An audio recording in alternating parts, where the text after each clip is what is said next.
Hi, and welcome again with me, Namita Ramani, your host for Successful Marketing for Small Businesses podcast and founder of About Digital. Today, I have my dear friend and my sales coach, Ramez Helou, as my guest. He's the founder of Academy for Sales Excellence, which focuses on sales and leadership training and development programs for sales professionals and entrepreneurs. He has over 30 years of experience in teaching sales and has worked with, or rather trained, 100,000 sales professionals in over 38 countries for companies including Unilever, Procter & Gamble, MetLife, Movenpick Hotels, Nissan Motors, Emerson, and more. Let's hear his journey, a hardworking entrepreneur's journey who specializes in teaching how to sell, which is the most important skill that any entrepreneur or a small business owner needs because sales drives cash flow, the bloodstream for any business. What challenges did he go through in building his company in 2010 in spite of being expert at sales? Because when you know how to sell, you should know how to grow a company as well, right? Let's hear his journey and his story. Stick on with us until the end of the interview because I'm going to be asking Ramez on tips and strategies for entrepreneurs and small business owners for effective selling. And without further ado, let's welcome Ramez. Ramez, welcome.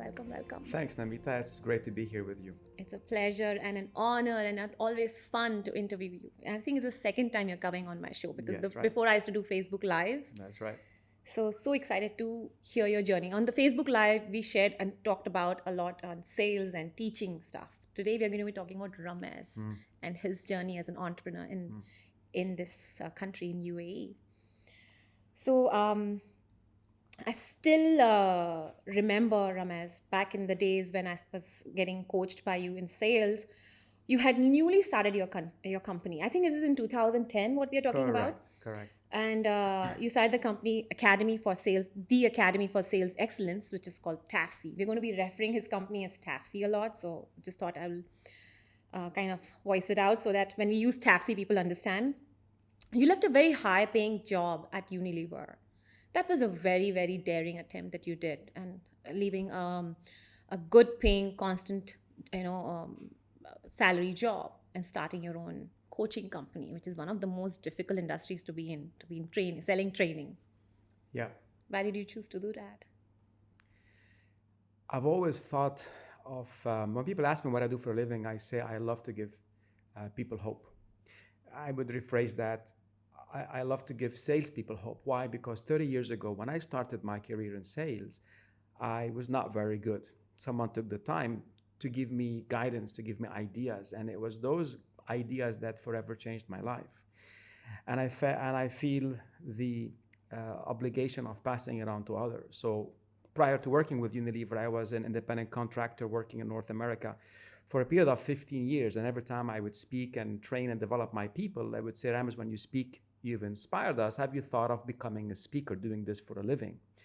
And the idea started growing inside of me. And then at one point in time in 2004, I decided to leave being an entrepreneur back in North America and come to Dubai, finding a job with Unilever.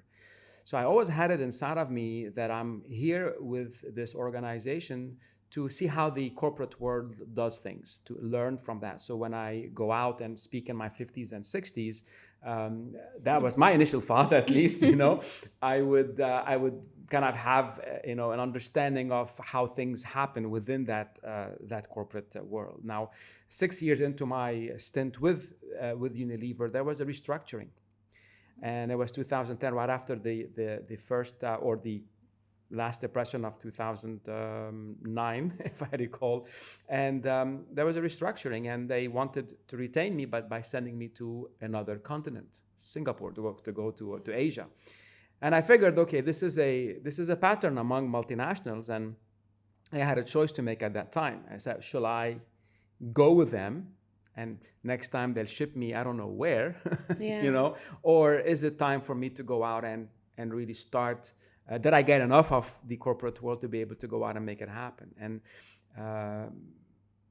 so I thought, speaking in my 50s and 60s, but then I said, why not start now? And that was, almost 10 years ago. So right. I'm actually curious, how old are you? Right around 50 now.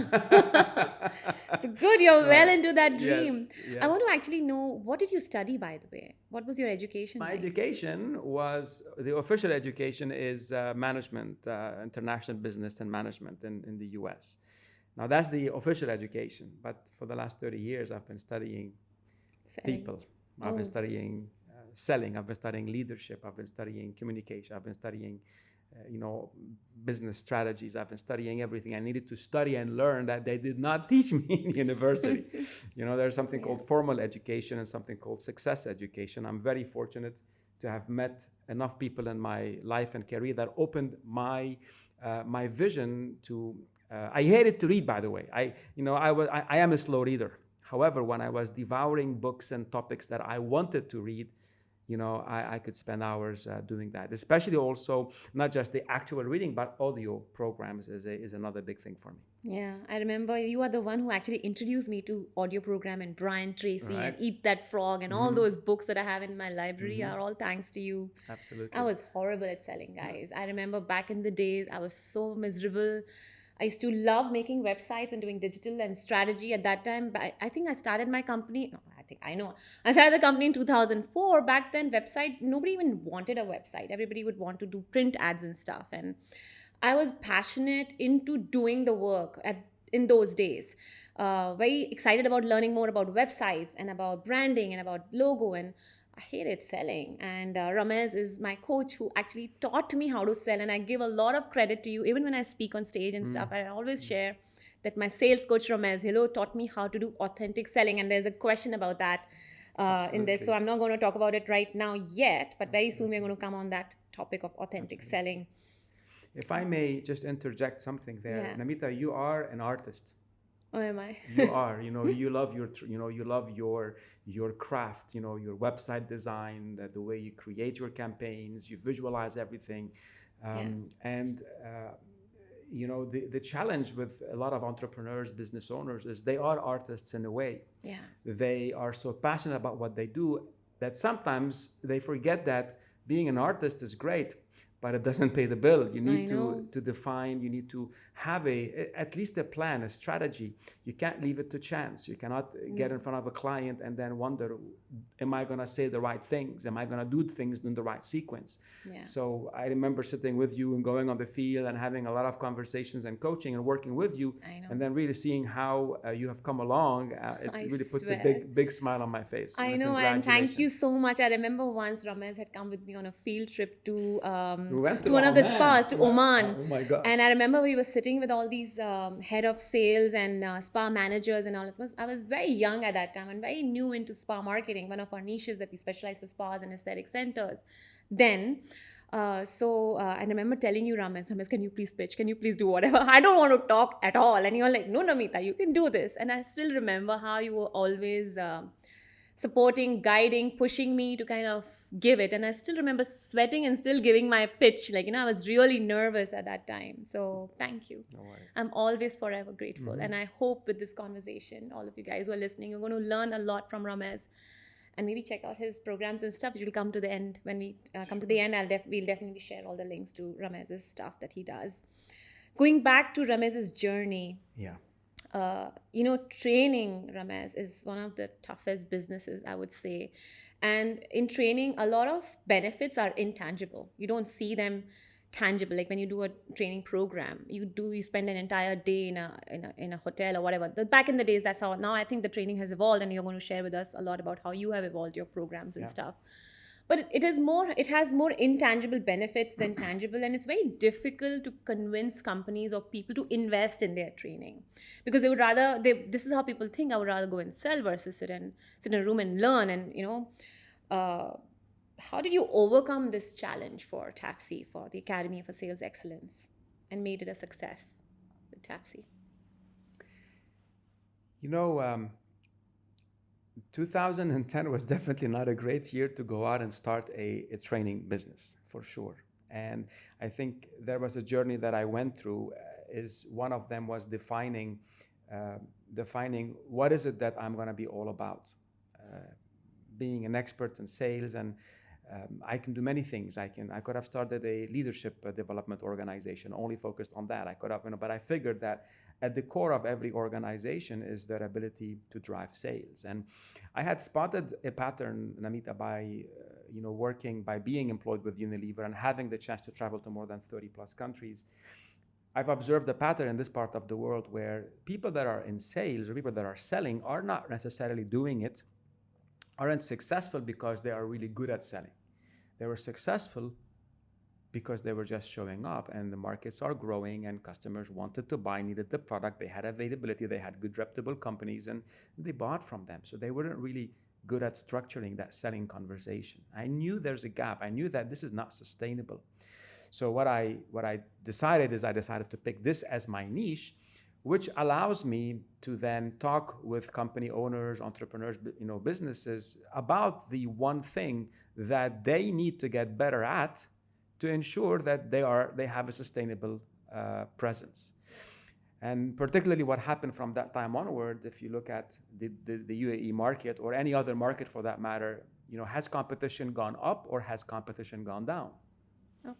In your field, do you see more people coming in? More. Up. And what's going to happen in the future is Up. there's going to be going up. So I knew competition is on the rise. It's one of the trends out there.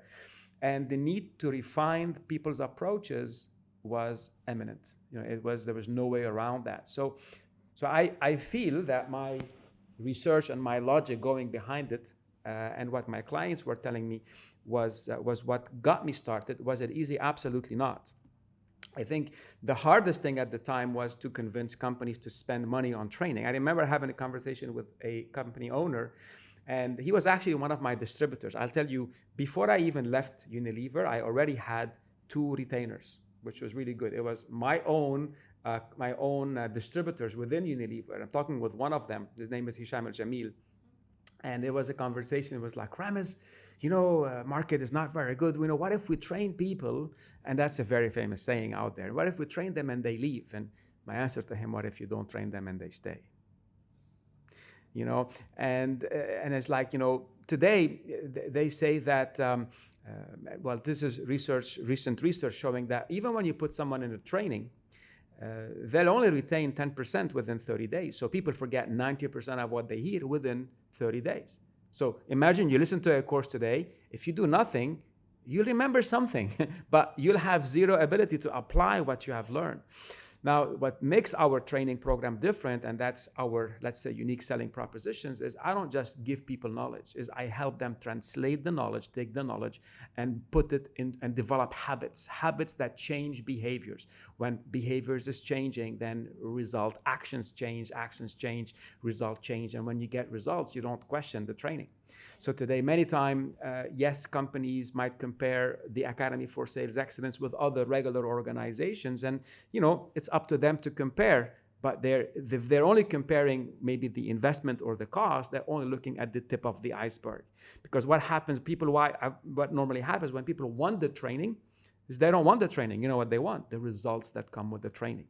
So if I can have a conversation around clients, what are the results that you want to see happen? Even this morning, I got a call from a client, and I said, she asked me about a program around emotional intelligence for sales. As I started digging, so what do you mean by emotional intelligence for sales? So it became things like, people need to be aware of their time, where they're spending their time, being more productive. It has nothing to do with emotional intelligence. It was just a complete different tangent that we know today that in order to sell well, you got to plan how to use your time. Time and money are the only 2 resources. And the concept of SAM, Sales Activity Management, is where you spend your time, where you focus your effort, will get to grow. So I don't know if I answered the question or not. Well, how did you, you did actually, but I want to know, how did you convince people to invest in their training program? What was the biggest challenge you faced when selling your trainings to businesses and corporates? It was the credibility.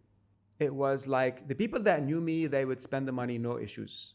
But the people that didn't know me, and they would say, well, who is this guy, Ramez Helou?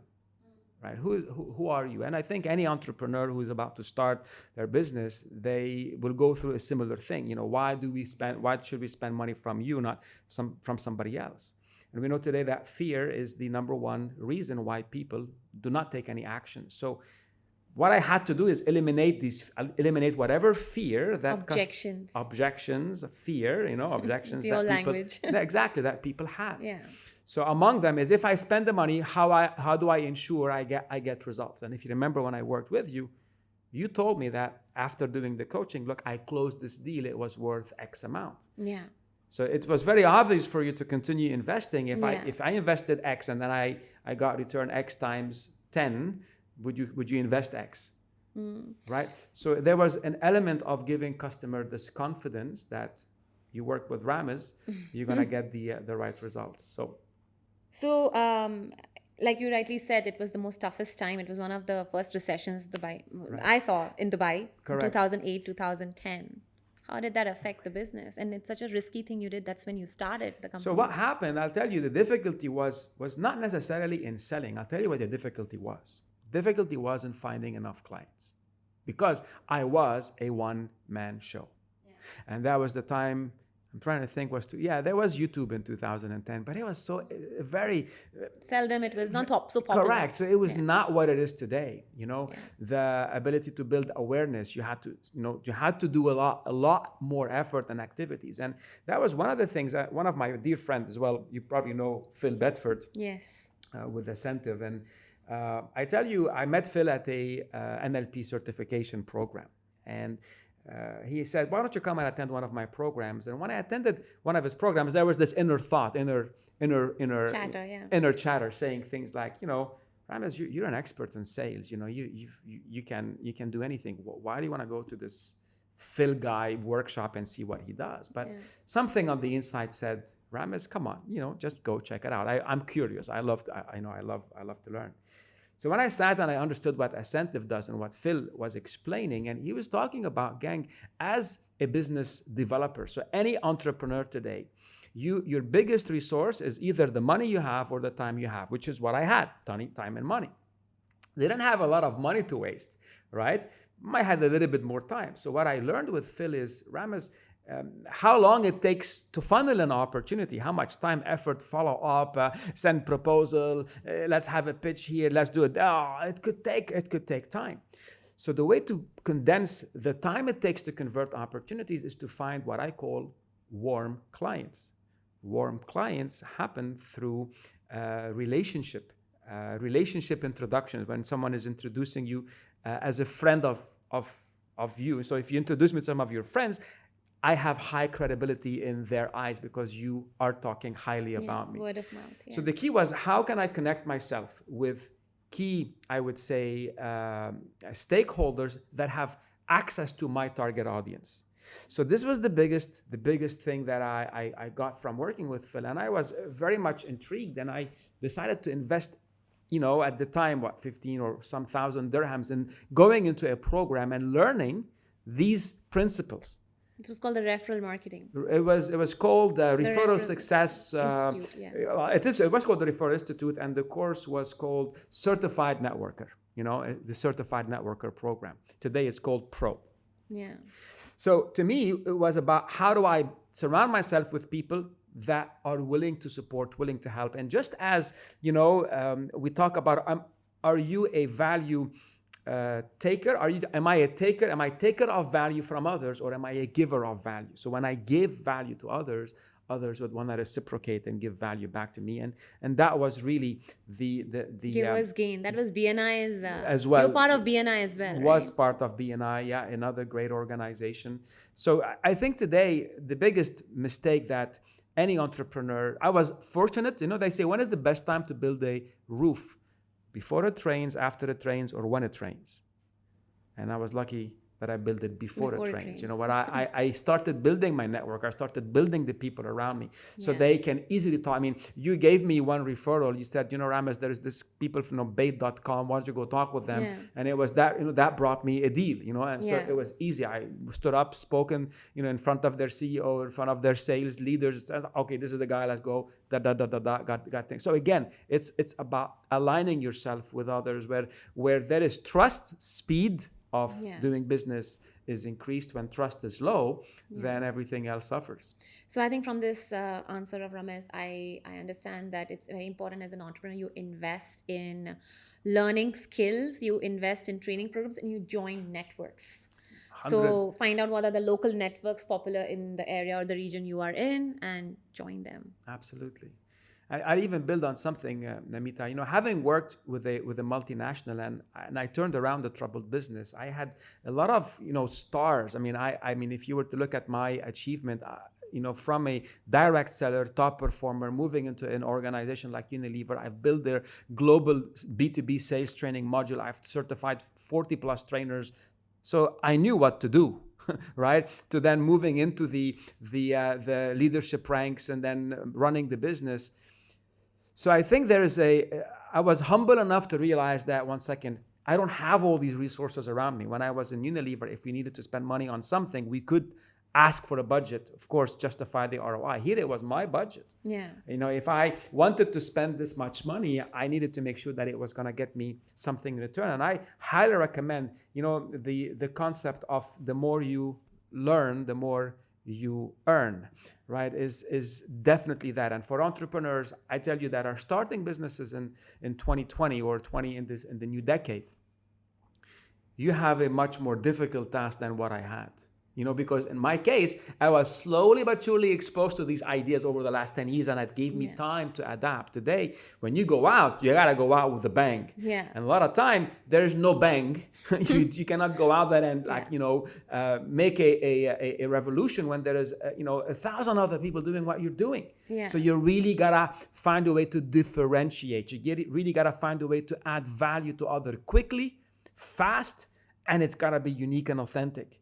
Thus, all the recent or the relevant tools today, whether it's podcasting, whether it's blogging, whether it's all these tools that gives people awareness in terms of who you are, what you do, and why they should work with you. And builds your authority and absolutely trust. Yeah. Absolutely.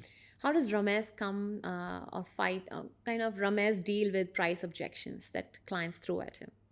I'm sure you sell your training programs and you have price objections. How would you tackle a price objection? Just I'm curious to know. I think you got to understand an objection is not rejection. When someone is giving me an objection about my price, they're not rejecting me nor my price, but they're saying, why shall I spend more with you, while maybe I might be aware that there is a similar program out there that is a bit cheaper. So for me, the biggest thing should I go into a training moment right now? So how do you overcome price objection is at the end, there is a point of reference. So someone's reaction to anything is based on their expectation of something. So what I tell you normally happens, especially when with my keynote speaking, when I give someone the price of my keynote speaking, which would have 5 digits, high five, so high fives, they're like, why this much? And it's like, well, let me ask you, have you ever priced good speakers before? Now, I think it was Theodore Roosevelt who said, if you want me to speak for a day, give me 5 minutes to prepare. But if you want me to speak for 5 minutes, you better give me a day to prepare. Because in 5 minutes, we're talking, ready, about 700 words. What 700 words am I going to use? They're going to give us the right impact. You know how much time it takes to refine and refine and refine and refine and refine, right? And then they say, well, you're only talking for 30 minutes. You're only talking for 45 minutes. And you want that much? And it's like, well, go, you do it. You do it. Find anyone else. So again, it's about, there's a level of education. So I think when someone understands value, they don't mind paying the price. So the biggest thing is, how do you educate your clients? And they say the best way to answer an objection is not when it comes up. The best way to answer an objection is before it comes up. So I don't wait until the end before they tell me it's a lot of money. Yeah. I go through the process in terms of, have you ever had speakers come and, attend some of your events? And, in a recent conversation, they're like, yeah, it's like, well, who are they? Well, they were partners of ours, or they are like managers within organizations and stuff like that. I was like, well, how was it? They're like, oh, okay. It's like, okay, great. Okay. Now, have you ever been have you ever seen really great speakers? Yeah, like who? And they'll name some names of big international, international speakers. And it's like, well, do you know how much they get paid to come and deliver that speech? Yeah. You know, so again, it's setting that expectation, letting people understand, and then when I give my price, it's like, okay, we get it. And I remember how you taught me on how to make sure that all the objections are actually answered in the pitch. So when the price comes, 100%. it doesn't even feel it's expensive. It's So- worth, or maybe more than, you're getting much more than what it's worth, what you're Correct. paying for. So I mean, I'll just give you a small thing, and it was around pricing for a conversation. So it's like I asked the VP of sales for this one organization, so how many guys you have? 200. I said, what would you pay for dinner to feed 200 people? What would you pay them? What would you pay to put them in a 5-star hotel and give them a meal? Yeah. What would you pay? What do you think would be About the 40,000, 200 per person into It's- 200. It's like at least 200 dirhams a person, Yeah. at least, depending Yeah. on, so 200 times 200 is how much? It's 40,000, It's yeah. 40,000 dirhams. You're going to feed people for 40,000 dirhams. And what happens after 3 hours? Are they going to be hungry? and you want me to stand up and give them food for the whole year, and that's what you're thinking about? That's amazing. You You know, guys so it's see how just- he twisted this? It's not twisting it. It's Not making twisted, them realize. making the value of what you are getting out of what you are Absolutely. spending. This is Yeah. mental food. One idea, if I can cause one of your leaders to take a different action, right? What is the average deal that these leaders do? 100,000, 200,000, a million. If I can have 200 of your people leaving and changing one small thing because of something I shared, is it worth the 40,000, the 50,000 dirhams or whatever it is? Is it worth it? Yeah. And anyway, that's amazing. So there is a client, so there is an ICP, ideal customer profile. So there are clients that are ideal for me, just as there are suppliers that are ideal for certain clients. Yeah. So if they want the, cheapy guy that will come do a PowerPoint presentation and do a pitch that they got out of YouTube that is completely copied, that is not my client. But if someone wants the authenticity, someone wants the experience, the authority to come and to inspire others, that's basically what it is. So there is a customer for me, and there's a provider for that other customer who might be a bit more price conscious. Yeah. So the whole business, Tafsi, depends on Ramez. If Ramez is working, Tafsi is working, Okay, very sales is good. coming, cash is coming. If Ramez is sick, no sales, no cash. Because it's a one-man show. It all depends. The business is with Ramez and Ramez's name. And it's Ramez who's doing the keynote. It's Ramez who's doing the training. It's everything Ramez. How can one grow with such a business model? And there's so many business, like a lot of entrepreneurs start as a coach and consultant. Correct. How should one? No, thank you so much for this question. And that was something that I realized, especially with what I call the peaks and valleys, the feast and famine. So with the time that I was delivering trainings or doing these keynote speeches, etc., I was earning money, but I wasn't doing business development. And when I was doing business development, I wasn't earning income. Yeah. So very early on, I was lucky, Namita, to realize that I didn't have to do everything. And I had some extra cash. I hired my first employee, Rochelle, as my admin. And she's been with me now for 8 years or so. And she freed time up so that Ramez can go and get more sales. And then a little bit later, I hired a consultant. You remember Joan? And then when Joan left, Roger currently is my business partner. We're working together as speakers and consultants. So again, here we had the ability to complement. So when I am not training, he could be, or when I am training, he's business development. So we would complement each other, but still it depended on trading time for money. So the biggest thing was how do I grow my business? So the way you grow any training or development business is by is through online. Is you gotta have the ability to serve people without you standing up and doing the programs. So it's about creating products, creating packages people can subscribe to, can attend, whether I am doing the follow up with them or my team is doing the follow up with them. So about 3 years ago, when I saw the market shifting, so I realized that companies' budgets tightened up drastically. So I needed to redirect my effort to serve a very hungry market, which was the market of entrepreneurs, business owners, and they didn't have the funds that corporations had. Yeah. I knew I could give them value, and I created a program that allowed me to put my brain on videos or in content, on writing books and manuals, etc., combining it with these video content, which gives the entrepreneur the ability to watch me in their living room live, on content. But it's not like the boring PowerPoint. It's Ramez speaking. It's that live, and I'm talking, and they can take notes. And the beauty of it is, I charge them fraction of what I would charge my corporate clients. Yeah. And I'd allow so when you have a static screen, does it talk to you? No. So the way that they get to talk to me is through coaching programs. So the coaching, so you combine that watching and learning by being able to see, how does it apply to my business? Let me ask my coach, and what are some tweaks I can do? So we have this 10 weeks journey for the business entrepreneurs, sales professionals, that combines learning and doing and asking.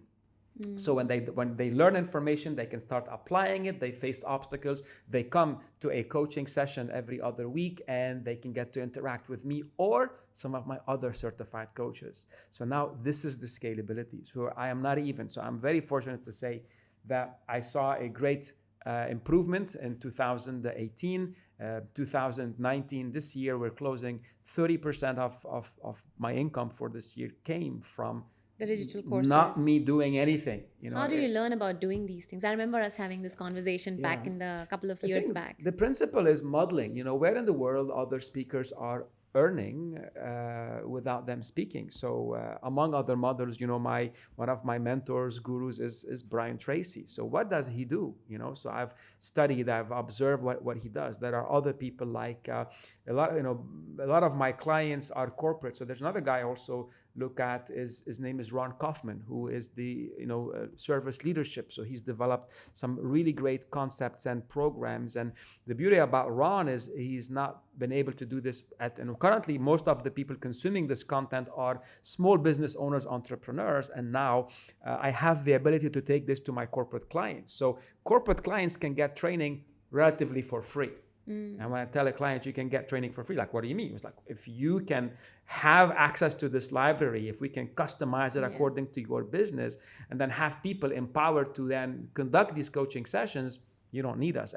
So the last thing you want to do is be hooked with an organization that charges you money, and when they go, everything falls. Yeah. So here I'm helping you build sustainable change, a cultural change, where I develop and work with your leaders to become the change, and then to be able to cascade the change to others. So it's the model is out there, and when I started searching for that, I found it, and then seeing how can I package my courses and my ideas so that I have these products. And what started happening, Namita, is many people, including yourself, would ask me, Ramez, how are you doing it? And I've helped a few other individuals in packaging themselves and being able to then create a product which allows them to free up their time, so they can scale, and they can have this, I would say, peace of mind that, God forbid anything happens, they have something that can generate for them the returns later on. And the interesting thing is, I'm sure when you started, there was very little traction coming from this model. When you started the programs and everything, I remember when you would send emails, and can you send 2 people this email? And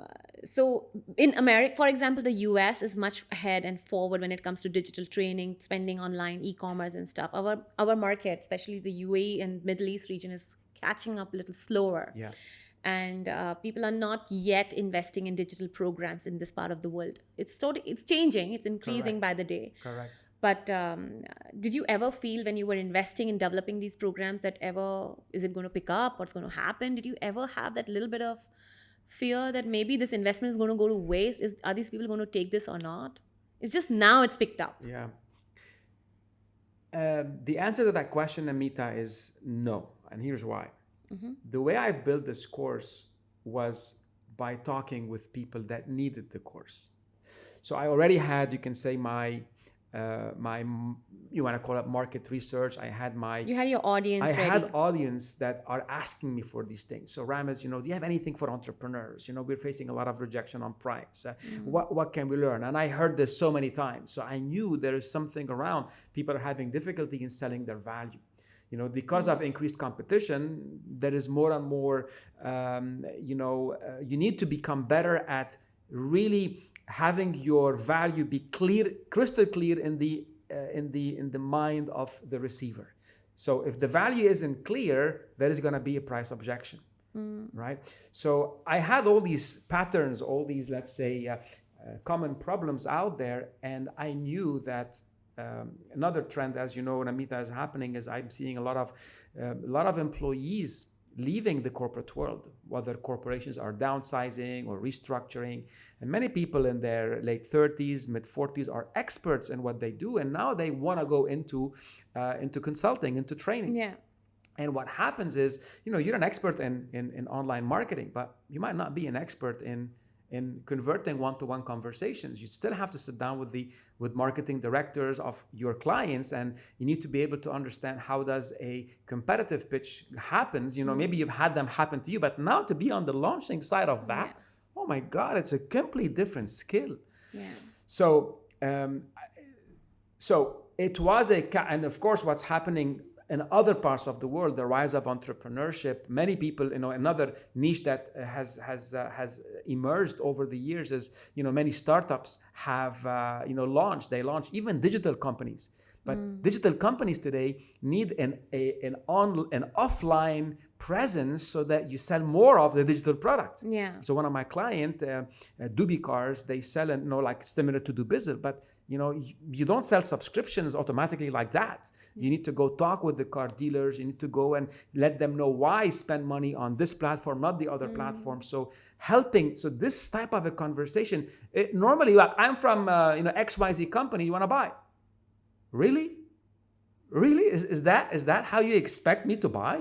So this is how things were, and no longer that is going to work in the future. So being able to refine this unique selling proposition, being able to, at the end, people buy from people they like and they trust, being able to have the ability to quickly identify and build rapport with someone consciously or unconsciously. And at the end, it's the principle of ethical selling. If I convince you to buy today the product that is not the right product for you, you maybe pay me for it today. But how will you talk about me tomorrow? Right? So many times, when people want to apply for my systematic selling strategy course, I actually have an application process. I tell them, I don't want to just sell the course online. I need to have a one-to-one conversation because maybe this course might not be for you. And if you end up buying it, the last thing I want is someone telling me that's not what I thought I was going to get. Yeah. Anyway, so make a long story short. Yeah. So how does cash flow look like? Unlike other, like for example, we work on a retainer model. We have monthly marketing campaigns and stuff. In coaching, it's one-time coaching and it's over. There's no retention or there's no monthly income coming from one client, which means you have to keep training and keep coaching new people every month. How does cash flow come for TUFC, for Academy for Sales Excellence? So that is the old model. So what you're describing is how it was in the past. So for my corporate clients, yes, we do have the one-offs, the clients that want us to go in and do a one-off small program here and there, and that is a one-off. However, most of the clients that I decide to work with are not the one-off. They are the clients that are really serious about behavioral change. And behavioral change doesn't happen in the classroom. It happens when people go out there and start applying the things that they have learned. And people observing, are they really applying or they're not applying, and being able to give them the coaching. So similar to what you experienced with me back in the early days. So today, when I select clients and they really want a one-off, I really challenge them. I say, do you really think this short program is going to really work for you? And so now you have retention model. So now it is a journey. Whether it's a 6-month journey, a 12-month journey, an 18-month journey. Clients, and some clients say, well, this year we only have this much money. I say, great, let's put a foundation But that foundation doesn't involve just doing a training.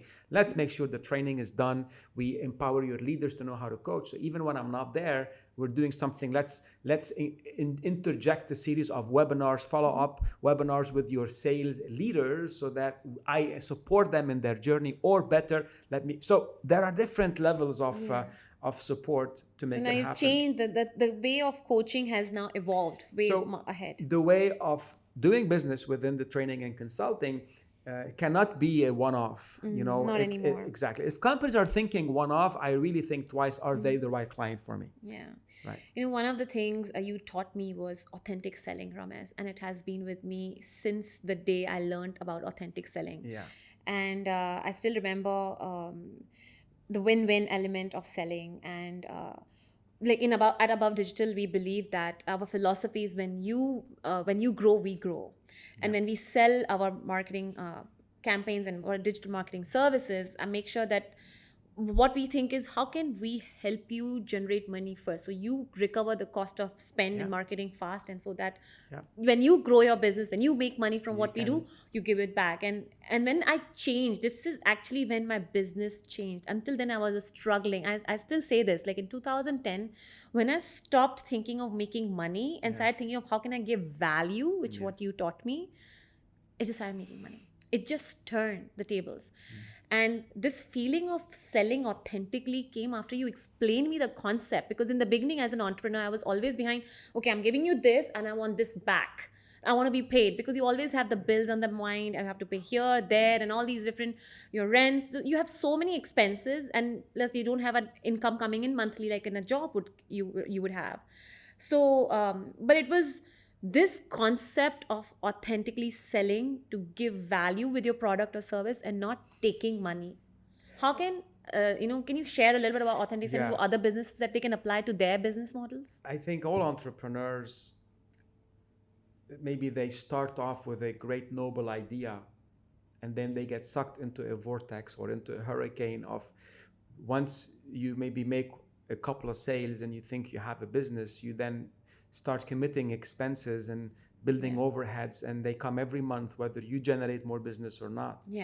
And then it's easy for you to forget about the passion that got you started in the first place, where you said, I want to change the world. I want to help as many people really do online marketing the right way. It has happened to me when I used to be a direct seller. That was one of the mistakes. That was the transformation for me. When I stopped thinking about the rent, I start thinking about, I need money so I can pay rent, so I can eat, So I would sit in front of my sales team, say, guys, go out and sell, where I forgot they wanted the job. They were earning commission because they had goals. And when I started thinking about what are your goals, how can I help you achieve your goals, that's what turned it around at the time. And I remember, not doing it and then changing that mindset. Who taught you that? Where did you learn this? Is there a book or an author or something that taught you this concept? It was a principle I experienced in selling. So I learned it as a sales rep, that when I was thinking about my clients first, I'll tell you where that came from, Zig Ziglar. I love Zig Ziglar, by the way. With the principle, in order to get what I want, I have to help others get what they want first. Right? And in the direct sales business, there was a small deviation. In order for me to succeed, I got to help you succeed first. So that's, if you're in multi-level marketing or direct sales, this has to be that way. You cannot think about what you're gonna get. It's about thinking of others. And that applies 100%. So let me tell you something that can make a huge difference for entrepreneurs listening to this podcast. Is my definition of to sell is to serve. To sell is to serve. And Ron Kaufman talks about service is proactively adding value to someone. I'm paraphrasing. To proactively add value to someone. So it's not reactive, it's proactive. And it's adding value to someone. Now, how do you know what adds value to me? You have to ask me. So how do you know what adds value to your clients? You got to ask them. So the more I understand the client's need, the client's requirements, and then I can position my product or services in a way to serve. So if what you want is to, let's say, give less discounts, or if what you want is to be more profitable, so let me show you how my services can help you achieve that. He doesn't care about maybe a faster sales cycle. Yeah. He doesn't care about what, he cares only about this one area. So I focus my conversation around that. So what normally happens is a lot of products and businesses have services have lots of bells and whistles. I can do this, I can do this, I can do this, I can do that. And the entrepreneur is so in love with their own product and service that they end up talking at people versus forgetting the basics of asking people what is it that they want to achieve, what are some of the obstacles holding them back, and what they can do to help them get there quicker and faster. So to sell is to serve. And the moment you start, it's a philosophy. The moment you understand that, forget about, so of course we all have goals. You want to hit your target, you want to exceed your target, you want to hit this whatever. You have goals. And in the car, you're okay to have your goals. And it's on your visor, you pump yourself up. But the moment you ding dong, you enter the door of the prospect, you leave your goal outside and you start focusing on their goal, which is to be of service. Absolutely. Yeah. One of the things that I remember I was struggling in public speaking, and I have a stage fear, and I know how this camera has become comfortable and friends to me now. I know how. But and yes, so I went to Ramez for helping me learn how to speak on stage. And you have a very interesting concept of telling stories. So I remember that day when we met at the conference, there was a sales and marketing show happening, and Ramez was exhibiting on that conference, and he by chance got a talking slot on stage, which got squeezed in between all the others. And Ramez is like, so how much time do I have? 20 minutes or 30 minutes? So he's like, why? The person is like, why? He's like, in 20 minutes, I can say 3 stories. In 30 minutes, I can say 6 stories. So I was like, and this concept, this is exactly what you taught me in public speaking as well, of looking for stories. And the reason I bring this up is because I think we as entrepreneurs, when we are giving a sale, we are public speaking all the time. Correct. Whether I'm speaking in front of 10 people, 100 people, or 1 person. You're That's still, right. It's delivering a speech, right? And the stories is what makes people and connect with people. And I want to share your concept of storytelling that other entrepreneurs can put this in action. Can you please share with us something on storytelling? I think you gotta understand that when I start by saying, Namita, I'm gonna tell you a story. Right? Everything is hooked on. Yeah. Right now, I gotta tell you. So where does this come from? This comes from when we were kids.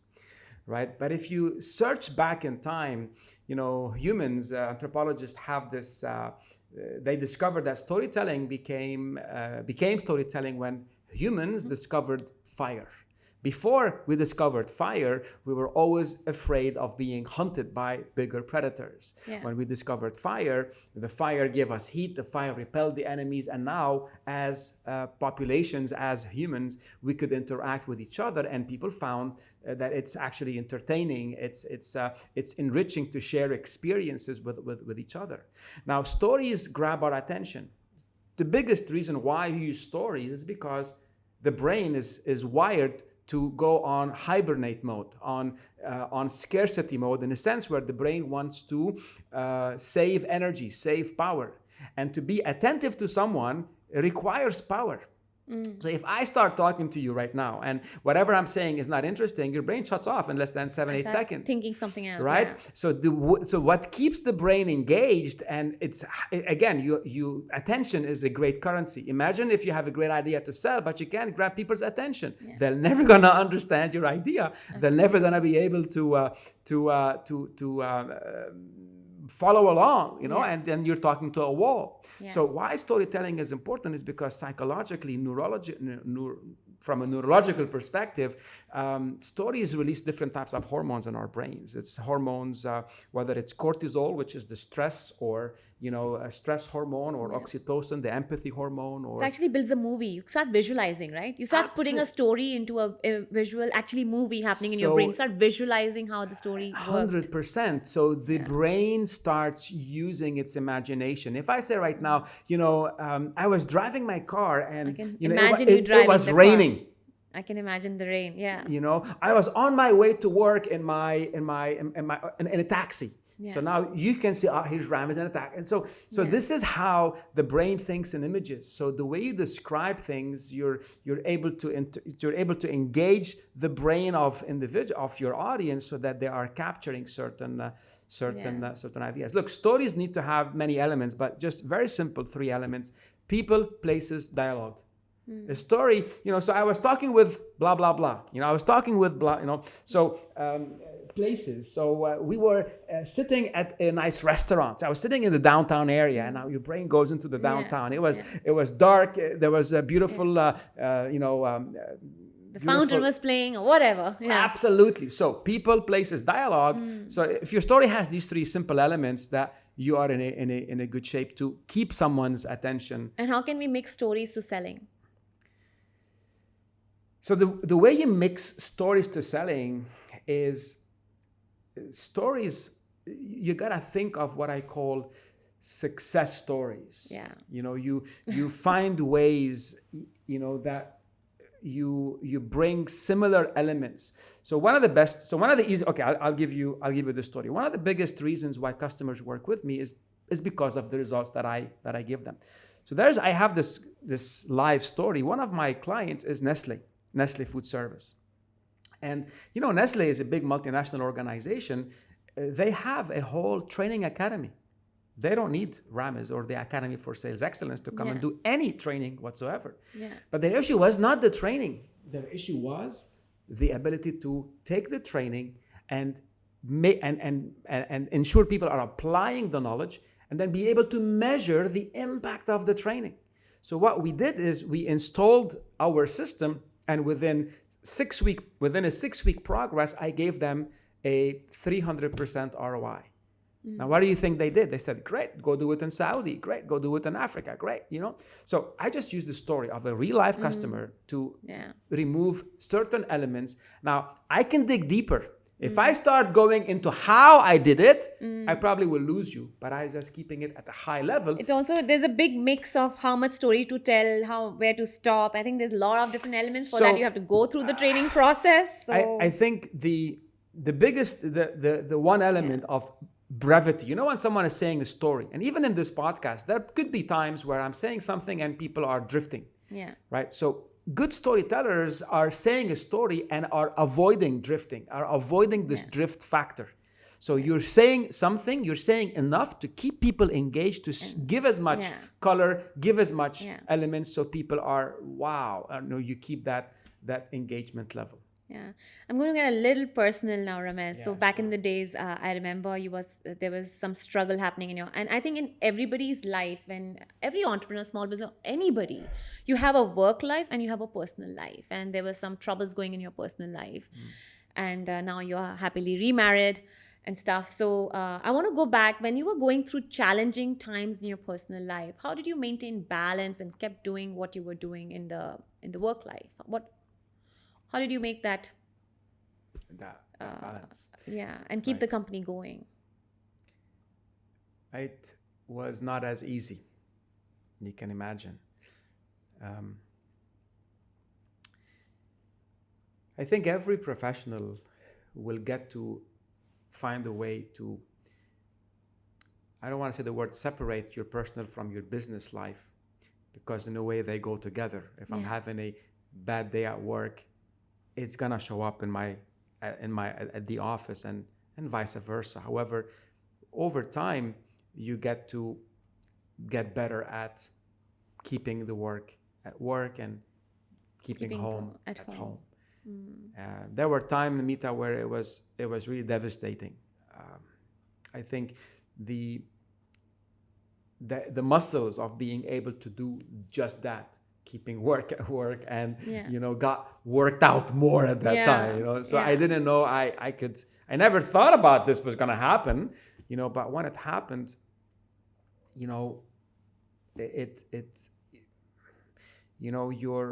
there is again my values.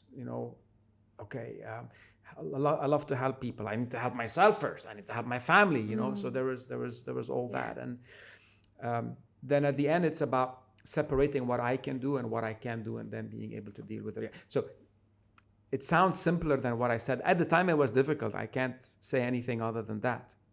What kept me going is the ability to separate as much as possible, and then my clients. I mean, when I'm doing what I love to do, it kind helps you keep the mind away. Helps to an extent. Yeah. And after a while, when this, when the relationship, when time is a healer.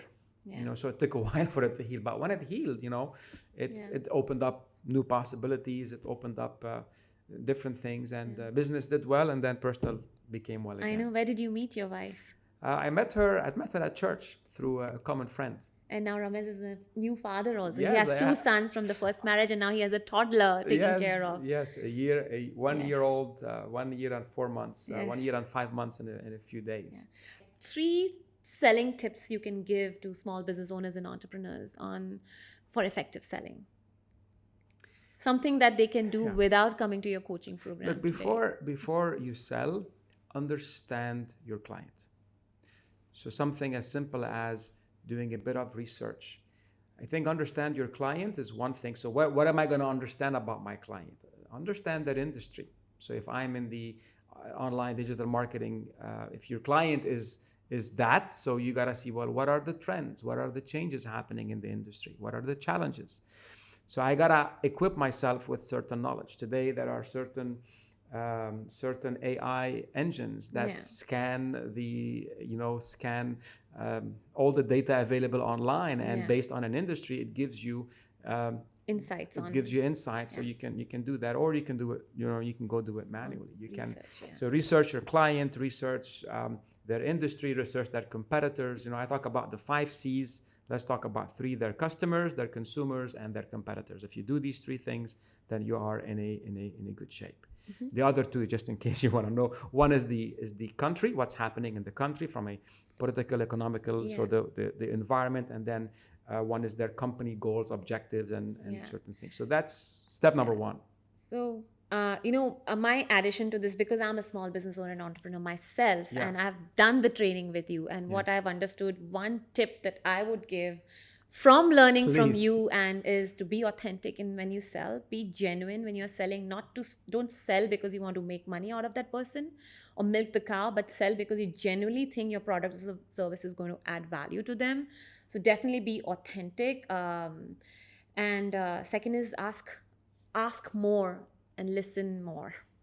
Speak less is what I would say as well, as my little 2 tips. I think if I can just add on that, so the listen, ask, etc. I think that would have been my number 2. So first is ask. You gotta ask, and I think with the authenticity, the way you would say things. So some people say, well, I don't know how to be authentic, and it's like, what do you mean? Well, just be yourself. And what does being myself mean? So I think there is a simple way of you when you meet someone, and buying resistance is at the highest when you meet someone for the first time. You're thinking they're here to sell me. And I think one of the easiest way, one of the simplest thing you can do is let the customer know, hi, I'm Ramez from the Academy for Sales Excellence. I understand that you called for a meeting. Probably you do have some goals and things that you'd like to see to be improved. My objective of today's meeting isn't to sell you anything that you might not need. What I do want to do today is I want to get to know you, understand a little bit about your goals, objectives, and challenges. If what you tell me, we have something that can help you, I'll share it with you. If not, that's okay. At least we would have made contacts. I might be able to refer others to help you with the solutions. So really, I'm here to help and support. So when you come across as a helper rather than seller, you already are breaking all the guards. Absolutely. And the person opposite you is becoming more, relaxed and trusting you with their story. So absolutely. And now live up to that promise. Live up to this introduction. So don't just say, okay, let me tell you about what I'm going to sell you, and then this is not going to really work. So you got to be authentic. If this is how you open, make sure this is how you continue. Do you listen to podcasts? Yes. Which one is your favorite one? Look, I started listening to podcasts probably 6 months ago. And one of my friends in the knife business, his name is Dan Casera, he started a podcast called Changing Lives Through Knives. That's amazing. Check it out. It's an amazing podcast. What he does is there are so many people like myself who today are changing lives because of their knives. I used to sell knives. I know. I didn't, because we are tight on time. I actually wanted, this conversation could have been 2 hours. Easily. But because you are tight and squeezing things up, and there's so many questions I've kind of skipped. That's okay. Next time. I you have to come again. Changing lives through knives is what got me started, because I was listening to a lot of my friends share their stories, and I got interviewed by Dan. And then when I went there, I'm thinking, what else is available? And I discovered podcasts on sales. A gentleman called Bill Caskey has a really good podcast. A few other I don't remember the name. I remember the click. I found your podcast. Maybe a few weeks ago or a month or so ago when you launched it, and this is how we started talking again and got the invitation. And I tell you, it's the morning ritual. When I'm in the gym, it's podcasts. It's consuming knowledge, consuming ideas, and a lot of time people say things that you go, even I'm not doing everything I can to reach the biggest and the best. So there's always room for improvement. Yeah. So I think getting reminded is the first step of taking action. I gotta be reminded of what actions to take. Yeah. So these podcasts, I think, is the way. I love it. I'm driving, I'm getting ready in the gym, everywhere I'm listening to podcasts. So much so sometimes I have to pause because my brain goes in using of the brain. So I sometimes in my sleep also I'm thinking about all these things. Right. So I've reduced my consumption, but I still love listening to podcasts. Absolutely. One book you would give to someone. One book, which is your favorite book. You would give something, right? Usually you gift your favorite book, right? Yes. That one book isn't available here. It's called Dare to Succeed. I don't know the author. There's no. So it's an inspiration from the Bible and from a whole bunch of different passages. Mm-hmm. If I were to pick my second, there are so many. Let's talk about sales. Now let's just do the sales book.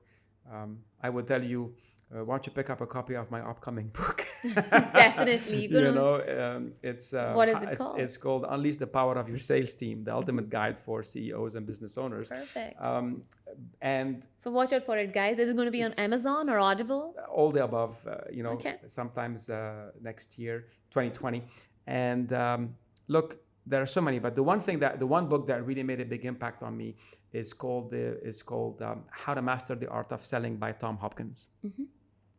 That was must read. That was the first book I read. So if what you're doing is a lot of the prospecting, presenting, going out, structuring, so this really gives a lot of structure, a lot of tools, a lot of verbiage. Another book I would say is another book, Spin Selling by Neil Rackham. It was a book in the late 80s, early 90s that really it was the first research book on what are the conversations that lead to persuading others. What are the questions that top salespeople ask and things like that, which a lot of the work I have done is based on that research, and we've evolved it even further.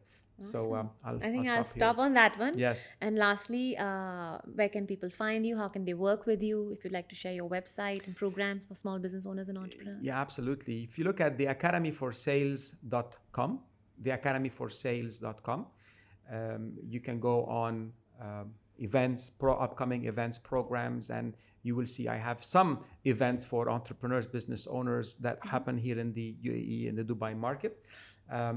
If you want to reach out to me as a speaker, you can either go at the site or at my Ramez Helou speaker site. So ramezhelou.com as well. You can learn more about the type of speaking I do for companies, sales teams, leaders, to help them get the results. And my team, you can reach us at info@tafse.ae. That's info@tafse.ae. Awesome. Okay. Thank you. Great. Thank you, Ramez, for taking time from your tight schedule, making this happen on the way to Abu Dhabi. You're rushing, I know.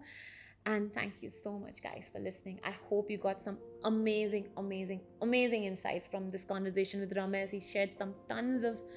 He actually shared a lot of insights and inspiration for how to effectively sell, I guess. And we shared quite a few stories, personal and otherwise. So I hope you enjoyed the conversation. If you have any questions, feel free to ask them using the comment box below from whichever channel you're listening to this podcast or watching this show on. Your feedback is so important and so valuable to us. So please leave us a comment. I really would like to hear your feedback. Do rate or review this podcast so more and more people can hear this. Tag or share it with your friends and family. I know I'm asking you a lot of things to do, but it's so important to to help us know if what we are doing is working, it's bringing a change for you, it's helping you in your business, and it's helping you grow in your business and otherwise in personal life. These journeys of amazing entrepreneurs, hardworking professionals, their knowledge that they are sharing is helping you grow your business. Thank you again for watching or listening. See you next time.